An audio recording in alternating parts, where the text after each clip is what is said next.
Hi friends, 2 ಬಾಳೆಕಾಯಿನ ತಗೊಂಡಿದ್ದೀನಿ. ಹಸಿಕಾಯಿ ನಾನು ಅದನ್ನ ಒಟ್ಟು ತೆಗಿಯೋಕ್ಕೆ ಮುಂಚೆ 1-2 ಡ್ರಾಪ್ ಆಗೋಷ್ಟು ಎಣ್ಣೆನ ಕೈಗೆ ಉಜ್ಕೊಂಡಿದ್ದೀನಿ. ಯಾಕೆಂದರೆ ಕೈಯೆಲ್ಲ ಕಪ್ಪಗಾಗುತ್ತೆ ಅಂತೇಳ್ಬಿಟ್ಟು ನಾನು ಎಣ್ಣೆ ಉಜ್ಕೊಂಡಿದ್ದೀನಿ. ನೋಡಿ, ಒಟ್ಟೆಲ್ಲ ನೀಟಾಗಿ ತೆಗೆದಿಟ್ಕೋಬೇಕಾಗುತ್ತೆ. ಈ ಥರ ಎಲ್ಲ ತೆಗ್ದಾದ್ಮೇಲೆ ಒಂದು ಪಾತ್ರೆಗೆ ನಾನು ನೀರಿಟ್ಕೊಂಡು ಅದಕ್ಕೆ ಕಲ್ಲುಪ್ಪನ್ನ ಹಾಕ್ಕೊಳ್ತಾ ಇದ್ದೀನಿ. ಕಲ್ಲುಪ್ಪು ಹಾಕಿದ್ಮೇಲೆ ನಾವು ಒಟ್ಟು ತೆಗೆದಿಟ್ಕೊಂಡಿರೋಂಥ ಬಾಳೆಕಾಯಿನ ಸಣ್ಣದಾಗಿ ಕಟ್ ಮಾಡಿ ಇಟ್ಕೊಂಡು ಉಪ್ಪಲ್ಲಿ ನೆನೆಸ್ಕೋಬೇಕಾಗುತ್ತೆ. ಒಂದು 10 ನಿಮಿಷ ನೆನೆಸ್ಕೊಳ್ಬೇಕು. ಯಾಕೆಂದರೆ ಬಾಳೆಕಾಯಿಯಲ್ಲಿ ಅಂಟಿರೋದ್ರಿಂದ ಉಪ್ಪು ನೀರಲ್ಲಿ ತೊಳ್ಕೊಂಡ್ರೆ 1-2 ಸತಿ ಅಂಟೆಲ್ಲ ಹೋಗುತ್ತೆ. ಮತ್ತು ಇದನ್ನ ಮಿಕ್ಸಿ ಜಾರ್ಗೆ ಹಾಕ್ಕೊಂಡು ರುಬ್ಕೋಬೇಕಾಗುತ್ತೆ. ಈಗ ರುಬ್ಕೊಂಡಾಗಿದೆ. ಇದಕ್ಕೆ ಅವಲಕ್ಕಿ ಒಂದು ಅರ್ಧ ಬಟ್ಲಾಗೋಷ್ಟು 5 ಹಸಿಮೆಣಸಿನ್ಕಾಯಿನ ಹಾಕ್ಕೊಂಡು ರುಬ್ಕೋಬೇಕಾಗುತ್ತೆ.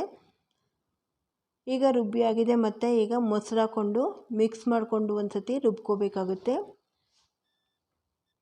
ಒಂದು 3 ಸತಿ ರುಬ್ಕೋಬೇಕಾಗುತ್ತೆ. ನಾವು ಬಾಳೆಕಾಯಿನ ಒಂದು ಸತಿ ಬರೀ ಬಾಳೆಕಾಯಿನ ರುಬ್ಕೋಬೇಕು, ಇನ್ನೊಂದು ಸತಿ ಅವಲಕ್ಕಿ ಮತ್ತು ಮೆಣಸಿನ್ಕಾಯಿನ ಹಾಕ್ಕೊಂಡು ರುಬ್ಕೋಬೇಕು, ಮತ್ತು ಮೊಸರು ಹಾಕ್ಕೊಂಡು ರುಬ್ಕೊಂಡಾದ್ಮೇಲೆ ನೋಡಿ ಈ ರೀತಿ ಬಂದಿರುತ್ತಲ್ಲ, ಇದನ್ನ ಒಂದು ಪಾತ್ರೆಗೆ ಹಾಕ್ಕೋಬೇಕಾಗುತ್ತೆ.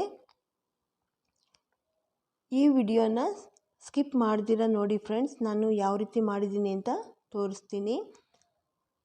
ಮತ್ತು ಇದಕ್ಕೆ ಒಂದು ಅರ್ಧ ಕಪ್ ಆಗೋಷ್ಟು ಚಿರೋಟಿ ರವೆನ ಹಾಕ್ಕೊಂಡಿದ್ದೀನಿ. ಅರ್ಧ ಬಟ್ಲಾಗೋಷ್ಟು ಅಕ್ಕಿ ಹಿಟ್ಟನ್ನ ಹಾಕ್ಕೊಂಡು ಚೆನ್ನಾಗಿ ಮಿಕ್ಸ್ ಮಾಡಿಕೊಂಡು ನಾದ್ಕೋಬೇಕಾಗುತ್ತೆ. ಇದನ್ನ ಚಿರೋಟಿ ರವೆ ನೆನಿಬೇಕು. ಒಂದು 10 ನಿಮಿಷ ಚೆನ್ನಾಗಿ ನಾದ್ಕೊಂಡಾದಮೇಲೆ ನಾನು ಎಲೆಕೋಸನ್ನ ಒಂದು ಗಡ್ಡೆ ತಗೊಂಡಿದ್ದೆ. ಅದರಲ್ಲಿ ಮೇಲಿರೋಂಥ ಒಂದು 3 ಲೇಯರ್ನ ತೆಗೆದಿದ್ದೀನಿ. ತೆಗೆದಾದ್ಮೇಲೆ ನೀಟಾಗಿ ವಾಶ್ ಮಾಡಿಕೊಂಡು 1 ಕಪ್ ಆಗೋಷ್ಟು ಎಲೆಕೋಸನ್ನ ತುರ್ಕೊಂಡಿದ್ದೀನಿ. ಈಗ 1 ಕಪ್ಗೆ ಇದನ್ನ ಹಾಕ್ಕೊಳ್ಳೋಣ.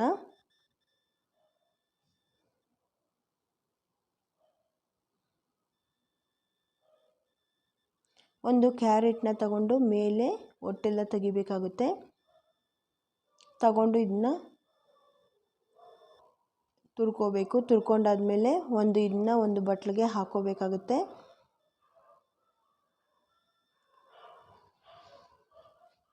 ಇದು ಒಂದು ಬಟ್ಲಿಗೆ ಹಾಕ್ಕೊಂಡಾದ್ಮೇಲೆ ನಾನು ಕೊತ್ತಂಬರಿ ಸೊಪ್ಪನ್ನ ತೊಳೆದಿಟ್ಕೊಂಡಿದ್ದೆ, ಅದನ್ನು ಸಣ್ಣದಾಗಿ ಕಟ್ ಮಾಡ್ಕೋಬೇಕಾಗುತ್ತೆ.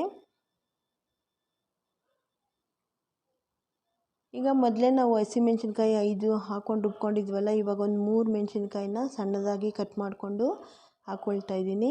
ನೋಡಿ, ನಾವು ಕಲಸಿಟ್ಕೊಂಡಿರೋಂಥ ಹಿಟ್ಟಿಗೆ ಹಸಿಮೆಣ್ಸಿನ್ಕಾಯಿ, ಕೊತ್ತಂಬರಿ ಸೊಪ್ಪು,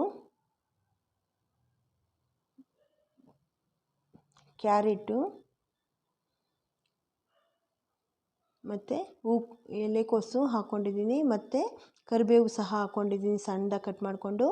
ಉಪ್ಪು 1 ಟೀ ಸ್ಪೂನ್ ಆಗೋಷ್ಟು, ಸಕ್ಕರೆ 1 ಟೀ ಸ್ಪೂನು, 1 ಚಿಟಿಕೆ ಆಗೋಷ್ಟು ಅಡುಗೆ ಸೋಡನ್ನು ಹಾಕ್ಕೊಂಡು ಮಿಕ್ಸ್ ಮಾಡ್ಕೊಂಡಿದ್ದೀನಿ. ನೋಡಿ, ನೀಟಾಗಿ ಈ ಥರ ಎಲ್ಲ ಮಿಕ್ಸ್ ಆದಮೇಲೆ ಇದನ್ನು ಒಂದು ನಿಂಬೆ ಹಣ್ಣಿನ ಗಾತ್ರಕ್ಕೆ ನಾವು ಉಂಡೆಗಳನ್ನ ಕಟ್ಕೋಬೇಕಾಗುತ್ತೆ.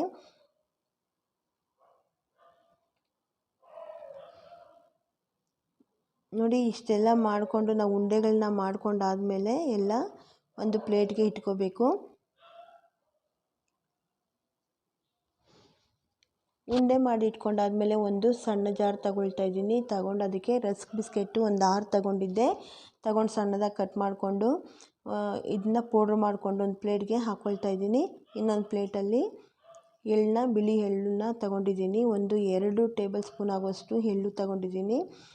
ನೋಡಿ, ಈ ಥರ ಉಂಡೆಗಳನ್ನ ಈ ಥರ ಪ್ರೆಸ್ ಮಾಡಿಕೊಂಡು ಎಳ್ಳಲ್ಲಿ ಅದ್ಕೋಬೇಕಾಗುತ್ತೆ. ಅದ್ಕೊಂಡಾದ್ಮೇಲೆ ನಾವು ರಸ್ಕ್ ಪೌಡ್ರ್ ಮಾಡ್ಕೊಂಡಿದ್ವಲ್ಲ, ಅದರಲ್ಲೂ ಪ್ರೆಸ್ ಮಾಡ್ಕೋಬೇಕು. ಈ ಥರ ಮಾಡಿಕೊಂಡ್ರೆ ತುಂಬ ರುಚಿಯಾಗಿರುತ್ತೆ. ಫ್ರೆಂಡ್ಸ್, ಯಾರಾದರೂ ನನ್ನ ಚಾನಲ್ನ ಸಬ್ಸ್ಕ್ರೈಬ್ ಮಾಡ್ದಿರ ನೋಡ್ತಾ ಇದ್ದರೆ ಪ್ಲೀಸ್ ಸಬ್ಸ್ಕ್ರೈಬ್ ಮಾಡ್ಕೊಳ್ಳಿ. ಬೆಲ್ಲೈಕನ್ನ ಒತ್ತಿ ಹಾಲ್ ಅಂತ ಆಪ್ಷನ್ ಮೇಲೆ ಕ್ಲಿಕ್ ಒತ್ತಿ ಫ್ರೆಂಡ್ಸ್. ನಾನು ಯಾವುದೇ ಒಂದು ವಿಡಿಯೋ ಹಾಕಿದ್ರೂ ನಿಮಗೆ ಫಸ್ಟ್ ನೋಟಿಫಿಕೇಷನ್ ಬರುತ್ತೆ. ನೋಡಿ, ಈ ಥರ ಎಲ್ಲ ಪ್ರೆಸ್ ಮಾಡಿ ನಾವು ಒಂದು ಕಡೆ ಇಟ್ಕೋಬೇಕಾಗುತ್ತೆ. ಈ ಥರ ಮಾಡಿಟ್ಕೊಂಡ್ರೆ ನಾವು ಡೀಪ್ ಫ್ರೈ ಮಾಡ್ಕೋಬೇಕಾದ್ರೆ ಈಸಿ ಆಗುತ್ತೆ. ಅದಕ್ಕೋಸ್ಕರ ಫಸ್ಟೇ ಮಾಡಿಟ್ಕೋಬೇಕು. ಇದು ಈ ಥರ ಮಾಡಿಕೊಂಡು ಎಣ್ಣೆಲಿ ಬಿಡಬೇಕಾದ್ರೆ ಎಣ್ಣೆ ಸೀದೋಗಿರುತ್ತೆ. ಅದಕ್ಕೋಸ್ಕರ ನಾವು ಫಸ್ಟೇ ಮಾಡಿಟ್ಕೊಂಡ್ರೆ ಬೇಗನೆ ಮಾಡ್ಕೋಬೋದು. ಈಗ ಇದನ್ನೆಲ್ಲ ಮಾಡಿಟ್ಕೊಂಡಿದ್ದೀನಿ. ಈಗ ಒಂದು ಪಾತ್ರೆಯಲ್ಲಿ ಎಣ್ಣೆ ಹಾಕ್ಕೊಳ್ತಾ ಇದ್ದೀನಿ. ಪಾನ್ ಬಿಸಿ ಆದಮೇಲೆ ಎಣ್ಣೆ ನಾವು ಡೀಪ್ ಫ್ರೈಗೆ ಎಷ್ಟು ಬೇಕೋ ಅಷ್ಟು ನೋಡಿಕೊಂಡು ಹಾಕ್ಕೋಬೇಕಾಗುತ್ತೆ.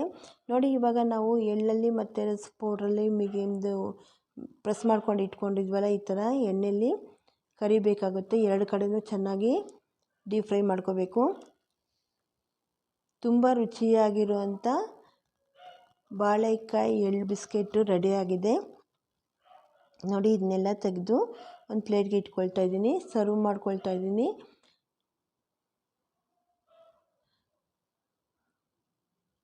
ಇನ್ನು ಈ ಬಿಸ್ಕೆಟ್ನ ಮೈನಸ್ ಮತ್ತು ಮಿಟ್ಟ ಚಟ್ನಿಯಲ್ಲಿ ತಿಂದರೆ ತುಂಬ ರುಚಿಯಾಗಿರುತ್ತೆ. ನೋಡಿ, ಚೆನ್ನಾಗಿ ಬೆಂದಿದೆ ಇದು. ಮತ್ತು ಸ್ವೀಟು, ಉಪ್ಪು, ಖಾರ ಇರೋದ್ರಿಂದ ಇದು ತುಂಬ ರುಚಿಯಾಗಿರುತ್ತೆ. ಮತ್ತು ಎಳ್ಳು ಫ್ರೈ ಆಗಿರುತ್ತಲ್ಲ ಎಳ್ಳು, ಅದೆಲ್ಲನೂ ತುಂಬ ಹಿತವಾಗಿರುತ್ತೆ ತಿನ್ನೋದಕ್ಕೆ. ಫ್ರೆಂಡ್ಸ್, ಈ ವಿಡಿಯೋ ಇಷ್ಟ ಆದಲ್ಲಿ ಲೈಕ್ ಮಾಡಿ, ಶೇರ್ ಮಾಡಿ, ಕಮೆಂಟ್ ಮಾಡಿ ಫ್ರೆಂಡ್ಸ್. Thank you.